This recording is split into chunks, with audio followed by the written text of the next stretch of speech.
Lena Khan, the chair of the FTC, just spoke with the AVMA Business Forum to give an update on the ban of non-competes.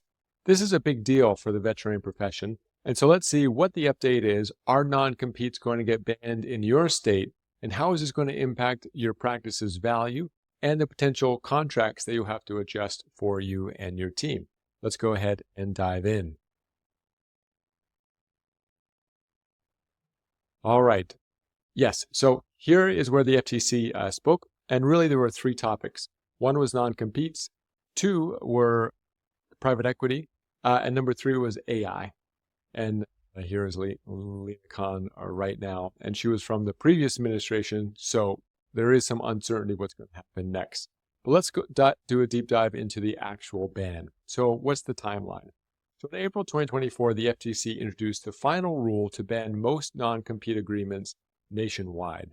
However, in August 2024, the U.S. District Court for North Texas blocked that ruling. So here Texas came and blocked it. And there have been ongoing appeals in many different jurisdictions, including Philadelphia and also in Florida. So these two attacks against the ruling create a lot of uncertainty. And the ruling really stated, especially from Texas, is that the FTC lacked the authority to ban non-competes and actually went so far as to say it was arbitrary and capricious. Basically, the FTC was going after this when they had no right to do so. So what are they doing now in terms of the authority that the FTC has to be able to address this non-compete issue that they've raised? So firstly, the purpose of the FTC is that the non-competes inhibit fairness in the marketplace. And I think the real driver of this was when there was such labor scarcity that there were many different labor individuals and professionals that were being blocked from taking jobs they otherwise could, adding supply into the market. And so what can happen now? Well, firstly, individuals can still pursue litigation if they deem the non-compete not to be correct. And the FTC is continuing to pursue this to see if they can still push through a ban. In other words, it was blocked, but it is still active, and non-competes could get banned entirely. So let's see today where the non-competes are actually banned. So there are several states that have the complete ban. Number one, California. If you're living in California, then you know non-competes are basically unenforceable. The next is Minnesota. So they have created a complete ban as of July 2023. North Dakota has a complete ban except for the sale of businesses. So if you're selling your practice, you can still be required to sign a non-compete. And this is likely the case in almost all the states that have the ban.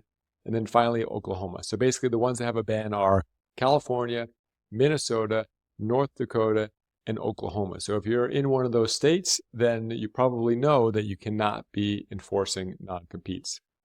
Now, what are the states with partial exemptions or partial bans? So Washington bans non-competes under $100,000 of salary. And one of the stories that really brought this forward was a security guard. And he took a job with a security company, signed a non-compete, didn't really know what he was signing. And in a month, he decided to quit.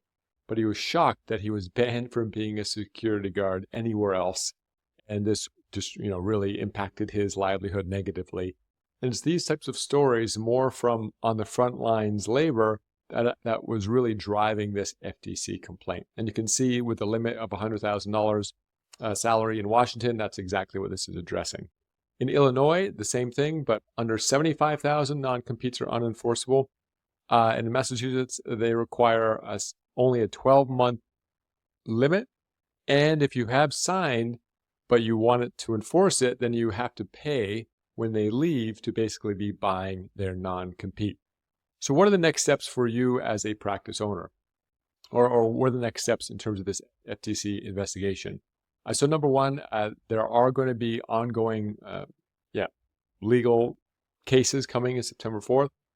Practice owners are very important for you to monitor what is going on in your state and what is going to happen with this FTC potential ruling. So in essence, this ruling is stating, or at least the blocks, is that the federal FTC does not have the ability to impose this on the state level. So in other words, in many ways, ignore the federal side and just focus on what's going on in your state. And finally, the other aspect from this discussion with the AVMA is that the FTC is also bringing scrutiny against the private equity investors in the veterinary profession. Now, how does this impact practice valuations? If these types of attacks towards private equity are successful, that's going to make them much more cautious or reduce them from competing in veterinary practices. And so if you have a veterinary practice and you're thinking of selling, now is really the time while the gates are open and there are many competitors. But if these sorts of attacks continue, that those valuations could go from the 7 to 15x multiple, which is the current status for practices that are over 2 million in revenue, right back down to the 3 to 5. So very important. If you enjoyed this video, I'd appreciate it if you click like or subscribe. You'll get more. Really, the videos are going to be about veterinary practice owners and how to enhance and grow your practice and ultimately build value to sell it at the end of the day. And this is a new channel, so when you do that, it really helps to support it. And then you'll see new videos as they come out. Talk to you then.